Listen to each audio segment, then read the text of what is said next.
Singapore is known to be a conservative and traditional society, opting to go by the path well travelled. In terms of the LGBTQ community, we just celebrated Pride Month last month, showing strong support for their community. However, not much support has been seen for the blind in Singapore. It's no secret that the blind face prejudice and stigma in terms of employability, mobility, and lifestyle.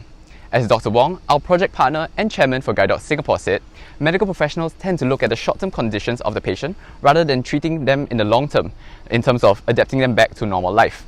And so this helped conceptualize Project Guide Me, which aimed to improve the lives of the blind by analysing how they've been adapting into our society, with particular focus into the guide dogs. And so why the guide dogs?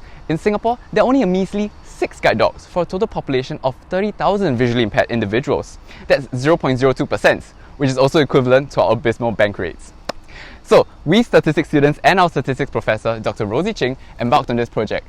We scoured across Singapore while adhering to national demographics such as gender, race, age, and so on. In total, we had 3,733 participants, which we split across 4 different profiles based on their level of sightedness.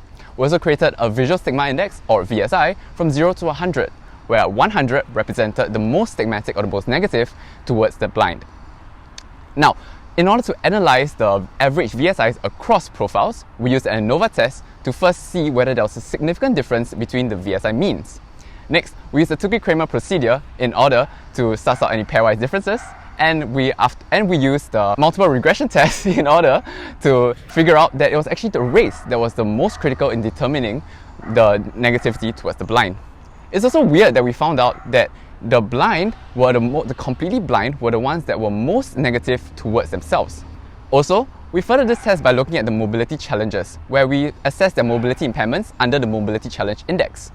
For this, we used a chi-square test for multiple proportions and followed it up with a muscular procedure in order to find that 80% of the completely blind and a whopping 92% of the total general population found that there could be a lot more done in terms of adapting our Singapore transport system for the blind.